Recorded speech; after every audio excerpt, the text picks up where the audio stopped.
So relative to the rest of the population, are the poorest people in New Zealand better or worse off today than when you took power?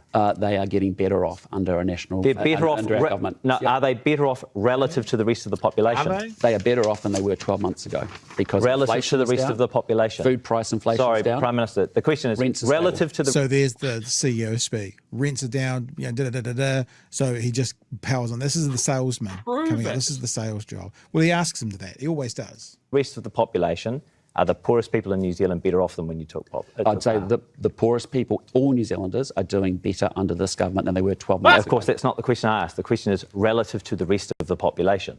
Well, I think there's been, I think that we've got challenges about making sure we get people off welfare into work and into proper jobs and higher-paying jobs. Still not an answer, though, is it? Sorry, that's still not an answer. The question is relative to the rest of the population, are they better or worse off? I don't know, but I presume it's no change. I would say to you that there has been a change. So the very latest data we have is from the 2023-24 New Zealand Health Survey, published this week. It shows that in the months leading up to the end of July, compared to last year, the number of kids who live in households where food runs out has increased from about 1 in 5 to more than 1 in 5. The thing as well is, even though Jack just, stop punching him, he's already dead, he gives him the opportunity to answer. Can you show us how you have done this? Can you tell me policies where you have done this? This is not an unfair interview. This is an interview from someone looking for answers and a person doing everything they can not to answer them. So I don't know how this has been received in the social media world, but if anyone's having a crack at Jack, it's like he says to him, what metrics are you using? He says to him, tell us the policies that help. And he doesn't answer any of them at any stage. We'll keep going, eh? 4. So the poorest have got poorer by that measure. Well, I'll just say to you, we've seen a situation where we passed a budget that actually the Treasury assessed will lift 17,000 more kids out of child poverty in the last year of Labor because of high inflation. But that just sounds a little bit like that $42 million for doctors, doesn't it? 70,000 kids out of poverty. Yeah, but of what? Like, because the 42 million for doctors was solving 3% of the issue. So obviously one doctor is better than no doctors, but we want the issue solved properly. I want to know now, 17,000 kids out of poverty, amazing, great. We want them to be out of poverty. What's the overall issue? How much of that is actually addressing? Like, is there still 99% of others to go? Where do we go from there? Sorry, Chewie? Roll it back a little bit. Yep. And he says, I believe, that they're out of poverty because of the things that they've done with inflation. Can I just see if I'm correct on that? That's 15 seconds back. To more than 1 in 4. So the poorest have got poorer by that measure. Well, I'll just say to you, we've seen a situation where we passed a budget that actually the Treasury assessed will lift 17,000 more kids out of child poverty in the last year of Labor because of high inflation and high interest rates and a recession. 23,000 more kids were put into poverty. So it's not through any action this government has done. We've discussed this. A government has relatively little effect on inflation in this country because we're an exporter and an importer. We're beholden to international inflation and those sort of factors. So if he's saying that there's more kids that have been pulled out of poverty because of inflation, it's not through direct actions of this government to lessen the effects of poverty. It's nothing that they've done to physically lift these kids up. They're just saying, oh, we're going to take credit for this thing that's happened when we were at the wheel. Aren't we good for kids? It's fucking bullshit. Yeah.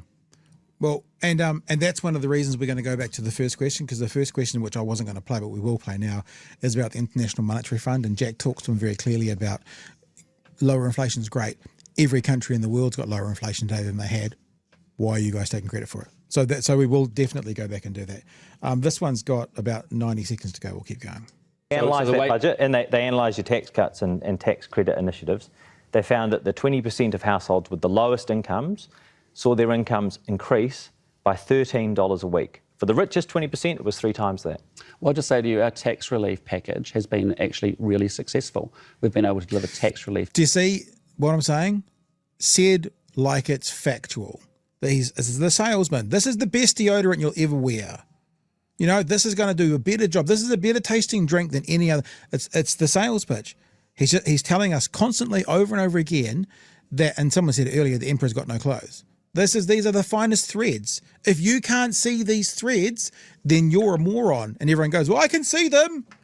Emperor's got no clothes. It's exactly what he's doing. Our tax relief package has been actually really successful. We've been able to deliver tax relief to 94% of Kiwis, 3.5 million Kiwis. The point is, though, that is a good thing. Alongside the relief the poor that have we've got given, poorer under your tax package. What to say to you? What we've relative to the rest of the population. But what I'd say to you, Jack. You're saying a lot of things to me, but you're not answering. Well, the you're not letting questions. me actually answer, to be honest. And this is actually kind of important to actually, if you want to have a conversation about economics and the plan and what we're trying to do. I just want to understand why the plan the is poor working. people in New Zealand. You can explain to us why are the poor under your leadership? Why are the poorest people in New Zealand poorer relative to the rest of New Zealanders than they were when you took over? I disagree. I think New Zealanders are better off than they were 12 months ago under our government. Secondly, I'd say... Can you give me any evidence? Yeah, this is what he says now. And this is Jack's very good.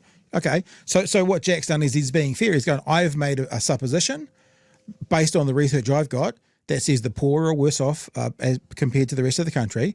And he's about to say, okay, fine, show me that. And of course, Lux can't. New Zealanders are better off than they were 12 months ago under our government. Secondly, I'd say... Can you give me any evidence? We are lifting 17... Sorry, I keep on asking relative to the rest of the population. Can you give me any evidence, since you disagree, that the poorest New Zealanders are better off relative to where they were 12 months ago? So completely fair. Show me. Okay, if I'm wrong, show me. Completely fair question. We have a budget in 2024 where 17,000 more children are going to get lifted out of poverty. Going to get. As a function. Going to get. Going to Hasn't happened get. yet. Going to get. We put a lot of parents out of work, but sure, that's going to lift some kids out of poverty, I'm sure. But going to get. So that doesn't mean yet. That doesn't mean it's happened. So it doesn't mean you can use that to say the poor are better off. Because going to get lifted out of poverty. I'll play it again. In 2024, where 17,000 more children are going to get lifted out of poverty as a function of the decisions that our government has taken to lower the cost of living. Here's an example for you, right? We've taken costs out of businesses, farmers, landlords.